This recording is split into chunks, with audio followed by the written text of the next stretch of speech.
दोस्तों नमस्कार, मैं हूं प्रेम प्रकाश। तो इस समय पूरे भारत में केवल एक ही नाम चर्चा में है, वह है एसआईआर, स्पेशल इंटेंसिव रिवीजन, जिसे हिंदी में हम कहते हैं विशेष गहन पुनरीक्षण। तो क्या होता है विशेष गहन पुनरीक्षण? आज हम आपको एक आसान और सरल भाषा में बताएंगे कि क्या होता है एसआईआर, क्योंकि बहुत लोगों के ज़हन में यह मिथ भरा है। बहुत लोग अफवाह भ्रांतियाँ फैला रहे हैं कि जो एसआईआर के दौरान अपने कागजात नहीं दिखा पाएंगे उनको देश से बाहर निकाल दिया जाएगा, उनको अवैध मान लिया जाएगा, ऐसे तमाम भ्रांतियाँ फैला रहे हैं।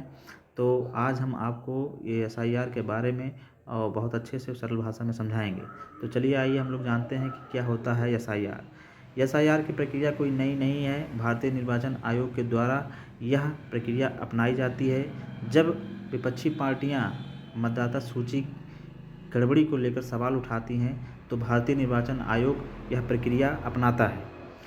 तो इसमें क्या होता है कि कुछ ऐसे लोगों के नाम जो अवैध रूप से जुड़े हुए हैं या कुछ की मृत्यु हो गई हो, तो उन्हीं को नामों को हटाने के बाद जो एक सूची तैयार होती है उसे ही हम मतदाता एसआईआर कहते हैं। तो यहाँ पर एसआईआर तैयार करने की अब की बार एक पैमाना तय किया गया है। भारतीय निर्वाचन आयोग ने 2003 की मतदाता सूची को इसका आधार बनाया है। भारतीय निर्वाचन आयोग ने कहा है कि 2003 की मतदाता सूची में जिन भी मतधारकों के नाम हैं उन्हें घबराने की बिल्कुल ज़रूरत नहीं है। साथ ही साथ जिनके नाम नहीं हैं उन्हें भी घबराने की कोई ज़रूरत नहीं है। भारतीय निर्वाचन आयोग ने कुछ 8-10 कागजात, वैध कागजात जारी किए हैं जिन्हें आप दिखा के अपनी मतदाता सूची में अपना नाम दर्ज करा सकते हैं। तो आइए हम उन कागजात के बारे में बताते हैं जो कागजात दिखा के आप अपना नाम इस एसआईआर में दर्ज करा सकते हैं।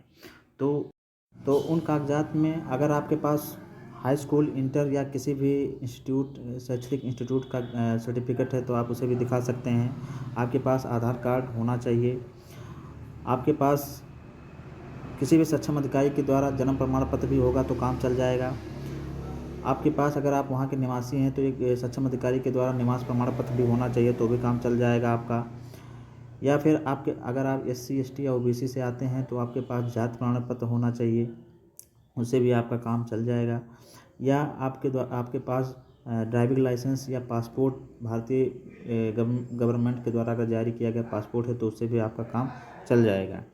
साथ ही साथ अगर आप किसी परिवार के सदस्य हैं तो आपका परिवार रजिस्टर की नकल में आपका नाम होना चाहिए। अगर आपके नाम कोई खेत है तो वहाँ के खतौनी में आपका नाम होना चाहिए। तो और साथ ही साथ अगर आप पेंशन धारक हैं तो पेंशन धारक का भी पहचान पत्र दिखा के आप अपना नाम एसआईआर में दर्ज करा सकते हैं।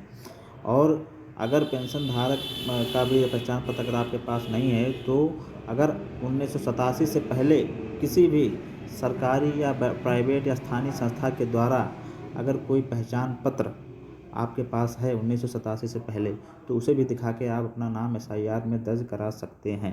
तो ये हमारे कुछ वैध कागजात थे जिनको आप दिखा के अपना नाम एसआईआर में दर्ज करा सकते हैं। अब रही बात कि जिनका नाम 2003 की सूची में भी नहीं है तो वो उनके माता पिता के नाम भी मतदाता सूची में नहीं है तो फिर भाई उनके लिए थोड़ा दिक्कत है। जिनके माता पिता का नाम भी मतदाता सूची 2003 में नहीं है उनके लिए थोड़ी दिक्कत हो सकती है। उन्हें आगे प्रक्रिया में कुछ जो होगा वो सरकार के द्वारा बताया जाएगा। उनके लिए प्रॉब्लम कुछ आ सकती है, उन्हें अपना वैध कागजात बनवाने पड़ेंगे जिससे यह साबित हो सके कि वह इसी देश के निवासी हैं। बाकी जिनके माता पिता के नाम 2003 के मतदाता सूची में है उन्हें कोई टेंशन लेने की ज़रूरत नहीं है। वो अपने यही वैध कागजात दिखा के अपना नाम एसआईआर में दर्ज करा सकते हैं। इसमें प्रक्रिया क्या होगी? इसमें प्रक्रिया यही है कि BLO आपके घर जाएंगे एक फॉर्म लेके। वह फॉर्म आप खुद से भी भर सकते हैं, अगर चाहें तो आप खुद लेके उस फॉर्म को भर के आप BLO को फिर दे सकते हैं। या फिर BLO खुद आपके घर बैठ कर उस फॉर्म को आपके द्वारा पूछ के सारी जानकारी को भरेंगे। आपके कागजात जो भी ज़रूर होंगे वो आपसे लेंगे। उसके बाद यह प्रक्रिया पूरी होगी। तो यह प्रक्रिया इधर आप लगभग 2 महीने 3 महीने चलेगी। तो इसमें घबराने की कोई ज़रूरत नहीं है, आपको कोई भी टेंशन लेने की ज़रूरत नहीं है। बस अपने एक वैध कागजात हर किसी के पास होते हैं, तो आप रेडी रखिए। और जो भी जैसा भी अगर कोई दिक्कत आती है तो आप अपने BLO से ज़रूर संपर्क करें, आपकी सारी समस्या का निदान होगा। किसी के बहकावे में भ्रम में ना जाएं। तो यह जानकारी आपको कैसी लगी? अगर यह जानकारी अच्छी लगी है तो आप इस वीडियो को शेयर करें लाइक करें और कमेंट भी करें। फिर हम मिलेंगे किसी और वीडियो में एक अलग जानकारी के साथ। तब तक के लिए नमस्कार, जय हिंद।